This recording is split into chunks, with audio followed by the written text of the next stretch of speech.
Hey everyone, welcome back to my channel. In this video, I have a very special guest with me, Sampriti. Now, Sampriti is someone who has cracked four multiple offers from big tech giants like Microsoft, Adobe, Flipkart, Expedia. She cracked Microsoft and Flipkart off campus, and she cracked Adobe and Expedia on campus. So, she's really an ideal person to tell everything about benefits of off campus, on campus, advantages, disadvantages, everything. So, just watch this complete conversation. You will gain a lot of information through this video. If you love this video, just click the like button and don't forget to subscribe. And I will also add the timestamp so that you can just check out the complete video. So let's get to the podcast. So thank you, Sampriti, for coming here and joining me. And so hey everyone, today we have Sampriti with us. She has cracked multiple offers from big tech giants like Microsoft, Adobe, Flipkart, Expedia, and she has cracked two companies off campus and two companies on campus. So we will have a really an amazing person who can express her experience, like what is the requirements for off campus and what is the requirements for on campus. So can you please introduce yourself to our audience, Sampriti? Yes, Priyanshu. So thanks for having me here. I'll be happy to share my journey. I'm Sampriti from Delhi Technological University. I just completed my fourth year like last month, and I did my BTech in Information Technology. Last summer, I did an internship at Expedia, and I got a PPO from there. And so basically, after I got a PPO in the last 1 year from August 2020, I have given interviews around 30 plus interviews. So I really, and it has changed me as a person. And I would like to share my journey, and I would like to give as much information as I can. Thank you. So before moving on to the experience, like interview experience, so first of all, let me know like what was your coding journey? When did you start your coding journey, and how much time does it take to reach the time like you have this much big companies offer? So can you please share your coding journey? Yeah, sure. So basically, there is no fixed time that I think it is different for everyone. But I will tell you what happened with me. So I started my coding when I was in second year, and by the end of second year, I got an internship at Expedia. So but after getting the internship, I kind of did not do that much coding, and it kind of slowed down. So I would say consistency is very important. Be consistent, continuously keep practicing on various platforms, even if you're giving only one contest a week or something. But consistency is very important. So after I completed my internship. I again started my preparation, basically this whole last 1 year. And as and when I started giving interviews, I started becoming confident of myself, and I started, So basically, in the last 6 months is the major time that I have prepared, and this has what helped me. Okay. So what resources did you follow for your preparation for coding and interview processes? Like personally, I like to use LeetCode a lot because LeetCode has these sections of all these categories, and then there are question mark, easy, medium, and hard. So it really helps me to first of all start. Let's say I'm picking up new topics, so it really helps me start from a very easy level and then go on to medium and hard as and when I increase my level. So that really helps. And LeetCode was one platform where I started doing my coding. For other things like subjects, coding subjects, computer science subjects that we have, operating systems, object-oriented programming, and BBMS. So for these subjects, what I did was, so these subjects were in my curriculum in second year. So that time I had prepared for these subjects really thoroughly from the book. So it was since it was in my college course, I had prepared thoroughly from the book. So when I was preparing for interviews, I had a specific time denoted to these subjects. They don't require a lot of time if you have already gone through the basics once. So after that, I started. There are some YouTube videos available for these topics and for these subjects, and there are some like InterviewBit has some 40 plus or 50 plus most important asked questions in interviews for object-oriented programming and for OS. So these are really helpful. Also, as and when like I started giving these interviews, I understood what all topics are important in operating system and object-oriented programming. So I started, and studying these subjects in detail. So that really helped. Okay. So you said like you started your coding in second year. So in first year you were doing a little bit of coding, or you were not aware of much about coding? No, I did not. I also did not have a coding background in 11th and 12th. So, in first year, I did not do a lot of coding.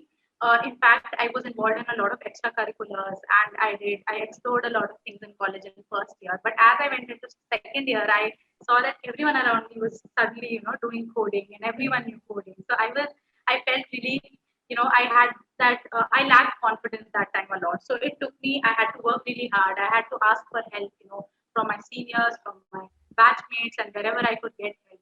And that really helped me. And I would say, yeah, like really at the end of the day, consistency is very important. Working towards your goals or whatever companies you're keeping in mind, and consistently solving problems.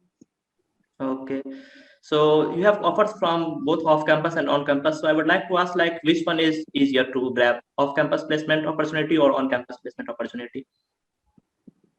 So I would say basically, like the entire process of off-campus, entire process is difficult in the sense that it's more difficult to get your profile shortlisted and to get a test link. So that way, the off-campus is more difficult. But once you get the test link, I think both of them are more or less similar, because in terms of like the companies that I have at least sat for and I have given the interviews, the interview process was more or less similar for both on campus and off campus. It doesn't vary a lot, but the entire process of off campus is different because there are a lot of people applying from all over the world, from all over India. There are people applying for these companies, and they have like thousands and thousands of applications. And your profile has to, get shortlisted from those many applications. So that part is a little tricky. But once you get past that, I think the difficulty level is more or less the same. So how did you get your test link? Like you were asked for referrals from your seniors, or you were knowing someone from the industry itself? Yeah, so basically, see, I think there are three things which are very important in getting the test link for companies. So I think the first of all is make a very nice resume. So making a nice resume will help you get past the ATS systems that these companies have. So all of these companies, they have an automatic testing, basically a system which will scan your resume, and they will check for they will see some checkpoints, and if your resume satisfied one or two of these checkpoints, then they will shortlist your profile. So I think making a good resume was the first step in getting your profile shortlisted for off campus. Like if you ask me some tips, there would some things could be to have some really good projects to, and sometimes being from a good college also works, because there are some companies which do shortlist some people from some colleges. Yeah, that was there. Then the second part would be getting a referral from an employee. So after I made a good resume, whenever there was an opening from some company on the career portal, I asked for a referral from an existing employee. And after I got the referral, like I applied. So even if that did not work, there is a way which is not so reliable. But I would say if you can cold email HR, if you can get mails of HRs from somewhere, or if you find them on LinkedIn, if you can email them, and if you can write a good like a cover for your resume, and explain to them that you've done this internship and you have this much experience and you have been working on data structures and algorithm, you're confident about it, and you would like to give it a try if there's possibility, then they can send you a test. So that is a very like not that reliable, but it can still help. Like you never know who might be reading your email. Okay. So how should be an ideal resume for an freshers be like? Like it should cover with projects only or competitive programming, open source contribution, data structures and algorithms. So is it a balance of both, or you can focus on only one thing, like I am doing only CP or I am only doing projects.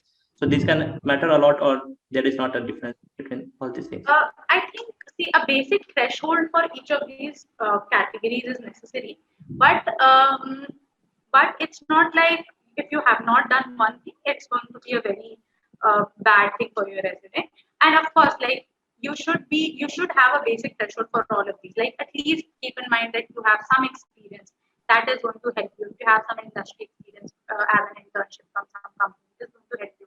You should have some projects. It will be good, and you should have, let's say, some PORs, or if you have some position of responsibility. You've also shown your extracurricular work somewhere, you've worked as a head or a co-head somewhere, then that can really help. And basically, so while you're making your resume, there are some things which you should keep in mind. Is it should be a one-page resume. Like it should be really compact. Put everything your strengths and everything on that one page. Okay, and so every experience that you're writing should not be very vague. So these ATS systems, and even when you're going for an interview, so the interviewer will be attracted by things like if you show that if you did, let's say, X work, how much impact it had. So these kind of things really, impress interviewers. So you should always try to quantize whatever you're writing. Let's say uh, you made a website, then try to put things like, this game, yeah, this website, these many people came on this website, and it has been used by these many people. So you have, so this way, your work it will show that your work has some impact on people. So I think this is really important. And then So, there are some small tips, as you can see. You will find, you'll find on if you search on YouTube also, you find there are some very small tips, like how can you begin each sentence with a different verb, or how can you. So these are some basic tips which you can use. But other than that, yeah, some projects, some position of responsibilities, and some experience will be. okay, so you cracked Microsoft. So what was the complete process? Number of rounds were there. So what was the complete process of getting into Microsoft from very scratch? Yeah. Yeah, so for me, I got a test link from Microsoft in January. I had applied on that portal on in December with using a referral like from an existing employee. So I got a test link in January. Uh, so basically, the test link. So it was an online coding round, which had three questions to be done in 1.5 hours. And whoever cleared that round was again called for three rounds of interviews. So Microsoft I had three rounds of interviews ranging from 45 minutes to 1 hour. And all these interviews had like a generic pattern. Like in all of these interviews, the interviewer asked me one to two coding questions, some two, three subject questions like OS, operating system, or something like that.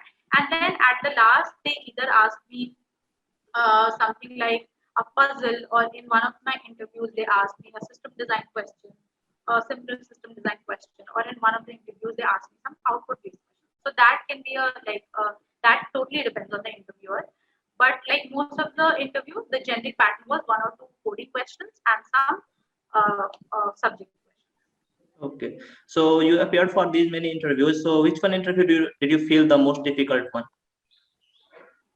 From Microsoft, or like overall you're asking? Overall. Uh, I would say, like, I think there was an interview. So basically, whenever we are sitting in an interview, so basically, whenever you get asked a question, it's very, it's like you sort of immediately try to find out patterns of like where have you previously solved this question. But I think I remember in Adobe in the last interview, the interviewer gave me a question which I had not seen anywhere. So it was very new to me, and I sort of initially started, panicking, or I got nervous for a little bit. But then I calmed myself down, and I like started to think from scratch. And I think it was the most difficult, but after I gave that interview, I also felt the most confident about that interview, because it really helped me build my confidence, because I was able to think about a problem which I had not seen previously in a very from scratch, and I was able to come up with a decent solution, and the interview was happy. Okay, so your college grades, academics, CGPA, does they matter a lot for these big companies for these posts, or there are any certain eligibility criteria that you should pass? Yes, they do matter. Like not after you are getting shortlisted for the test. Like they matter before you get shortlisted. So I'll tell you for both on campus and off campus. For on campus, these companies have a certain limit. As soon as they come for on campus, they have a certain limit that if you have a CGPA of above 8 or above 7 or above 7.5, then you'll be able to sit for this company. You'll be able to give the test for this company. Okay. This is for on campus. For off campus, uh, also there are some companies which put certain criteria, and there are some companies also which they don't put it explicitly, but after the people are shortlisted, we get to know we tend to ask from our friends and everything. So we get to know that there are like they only shortlisted people about 8 or 7.5, something like that. Okay, So I so would say maintain a decent CGPA above 8 or 8.5 also. So it, this also depends on the kind of people, your competition. So what happened is, like nowadays it has become so easy also to gain CGPA in an online system, I think, at least for my college. So there are a lot of people who are getting 9 CGPAs and above 9. So it's really, these people a lot of people have above 9 CGPA. So when again it comes to shortlisting, they only need top 10, they only have seats for 25 people, or they only can interview 25 people. So the cutoff will go up like that. That is also important. You have to see that what kind of crowd you have around you. But mostly, I would say if you have above 8 or 8.5, you're good to go. Like you'll be able to sit in 90% of the company. okay. So these days CP competitive programming is in hot trend. So what was your experience with competitive programming? Is it really mandatory for getting into such big companies, or is there any age for doing competitive programming? What do you think about that? I would say that it's not mandatory, but it definitely helps you, think out of the box. So, like, it will teach you competitive programming is not necessary. Like, it's not like if you don't do it, you won't be able to solve these questions, because the basis of whatever these companies ask is data structures and algorithms. So, you should be really thorough with the concepts of data structures and algorithms. But CP is going to help in a lot of extra ways, like when you have to give the online test of any of these companies. So if you have done CP, you will know how to solve questions in a constrained time frame, and how your mind works when there's a time frame, when there's a limited time, and you also know how to approach a new problem if you have not seen it. So all of these things will come if you have a little bit practice of CP. So if you can practice, it will definitely help you, but it's not mandatory. So were you doing competitive programming in your college journey or not? I have not done that much competitive programming, but I have done, like, I used to give code courses, contests, Div 3, Div 2, and I would also give, like, so these contests used to happen around 1 or 2 contests per week. So I used to give those contests and then discuss the solutions and approaches with my friends. Then I also used to give code chef contests. Yeah, so I have done just like I've done enough to keep these things coming so that I can utilize my thought process well in an interview. Okay. So if someone has multiple offers like you from Flipkart, Microsoft, Adobe, Expedia, so what is the thing that one should keep in mind before choosing any company? Like, is there anything that you should keep in mind before choosing any company? I think it's really dependent on the person and their priorities. So, like, it can happen, it can totally happen that a person can, um, for one person, compensation is really important, and it can totally happen that for another person, work culture or a chill work life is important. So, but I would say a good balance of all of these will be good. Good. Like in my case, I will tell you what I saw when I was choosing.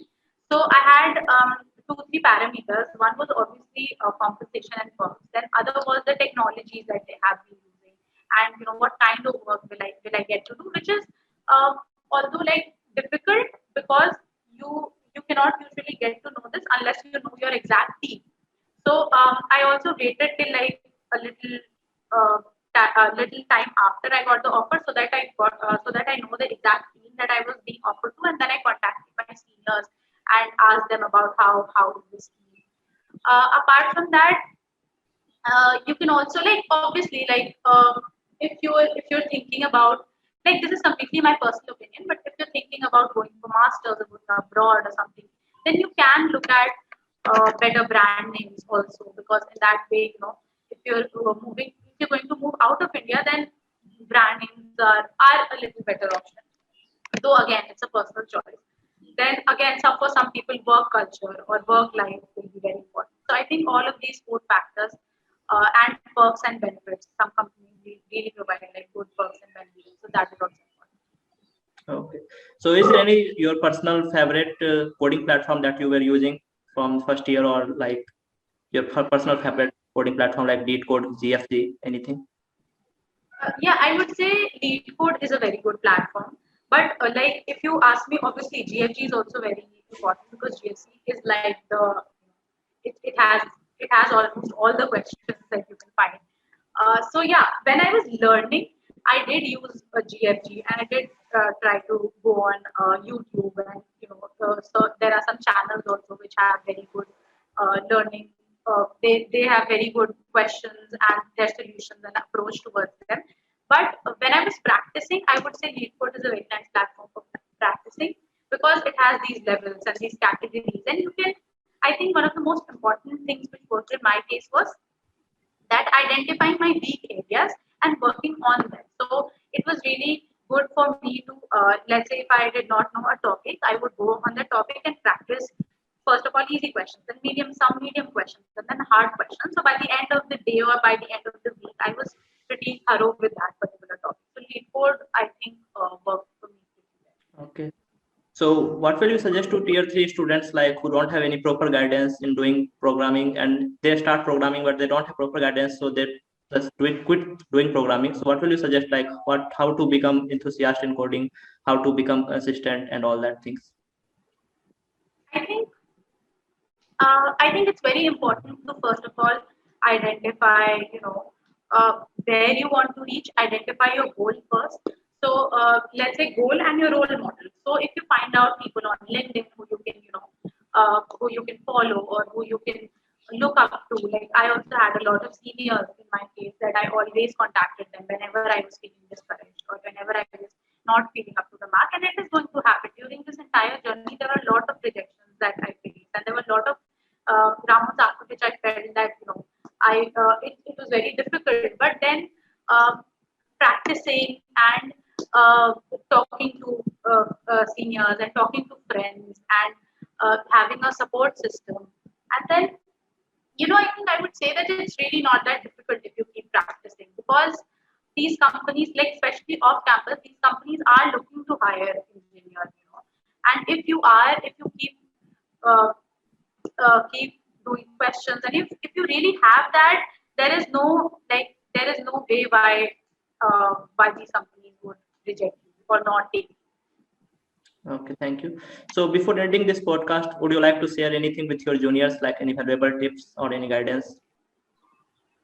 Yeah, like I would say one of the most important things for me is, yeah, like in last question also, I would like to add that it's very important to identify your weak areas and to work on them because a lot of times that we are so sad about rejections that we don't really focus on what we did wrong, what exactly we did wrong, so that we can work on them. So after every rejection, it's very important to focus on what you did wrong and then correct those mistakes and move forward.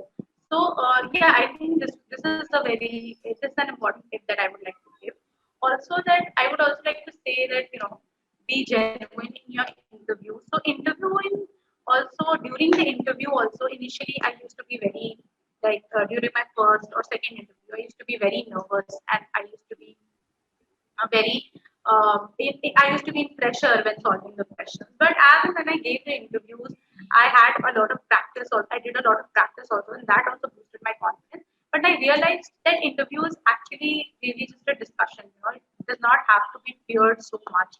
The interviewer is there to help you, and you are going to have, if you have a fruitful discussion, it's not necessary that you give the right answer to every question, but you should tell the thought process of what you're going through, what you're thinking about in the to the interviewer. So that is really going to help. Okay, so thank you for coming here and sharing your valuable experience with us. So all the best for your next endeavors. Thanks for joining.